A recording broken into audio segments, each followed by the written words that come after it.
Hey kids, welcome back to St. Margaret's Children's Chapel. I'm glad to be here with you. My name is Mr. Smith. Let's take just a couple minutes to get settled in, maybe get your favorite pillow, maybe get a blanket. I don't know, you're probably at home right now. I want to talk a little bit about one of the Gospels today, the Gospel of Matthew. We all know what the Gospels are, right? Those are those four books in the Bible. What are the four books? Matthew, Mark, Luke, and John. That's correct. It's a story about a wedding banquet, and it's a story about the king and his son who's getting married, and the king is giving a banquet and invited all of his friends. And it's a parable. Do we know what the word parable means? Parable?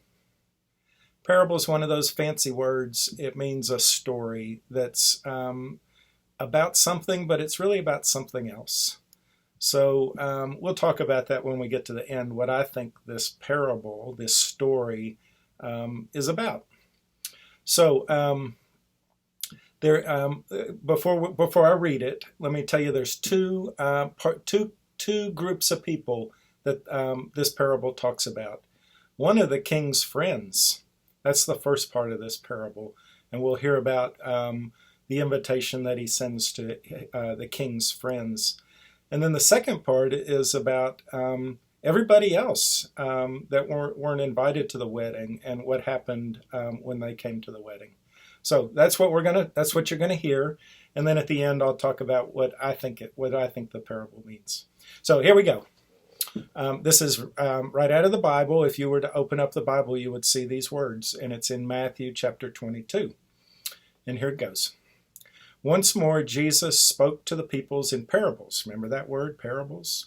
Saying, this is Jesus saying, the kingdom of heaven may be compared to a king who gave a wedding banquet for his son.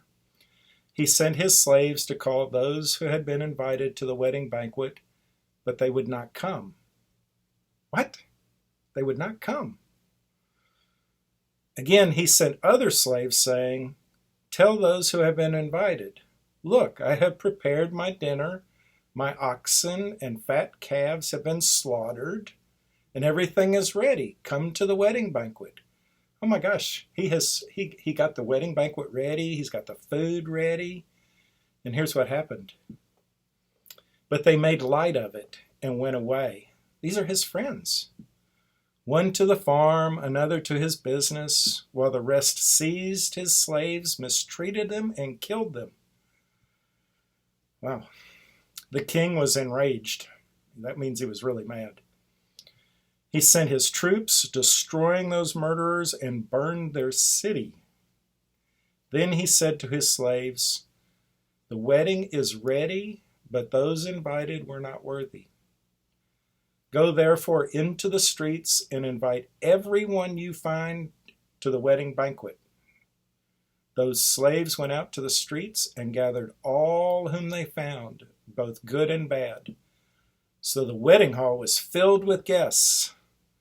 So we have two groups of people now, right? We have the first group that they got invited.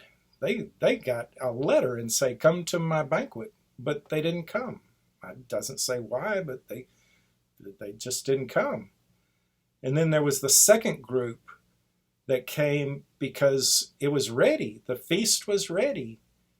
But those that were invited decided not to come. So the feast was for everybody. So here they are. They're all at the wedding. And back in those olden days, I didn't know this, but back in those olden days, when you went to a wedding, the king would give you a robe to wear. He must have had a lot of robes. But he would give a robe for you to wear so you looked fancy. And you could be happy. You could be part of the fun and not worry about what you looked like.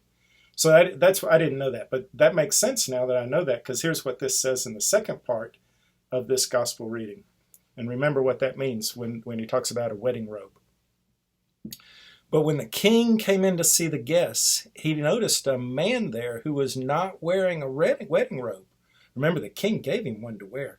And he said to him, "Friend, how did you get in here without a wedding robe?" And he was speechless. That guy without the robe, he was speechless. Then the king said to the attendants, "Bind him hand and foot and throw him into the outer darkness, where there will be weeping and gnashing of teeth. For many are called, but few are chosen." When I first heard that, I was thinking, I don't even have a robe. I don't want to get thrown out into the darkness and gnashing of teeth. But then remember what I said about the king gave everybody a robe to wear. But this guy decided he wasn't even going to wear the robe. He was just, I guess, going to go eat some food, I guess. But he wasn't participating in the party, that's for sure. And so the king asked him to leave. And he let everybody else who wanted to be there could be there. And they had a great time. It was a party. And so what do you think all that means? Because remember, a parable is a story, but it's really about something else. So it made me think about what might it be that's this something else. And I know that we have a king and we have a son in our story. And it made me think, well, maybe that's God and Jesus. And maybe every Sunday is a feast. Maybe every Sunday is the God, the Father, putting on a big banquet, like a birthday party or a wedding party or any kind of party. But every Sunday is a party.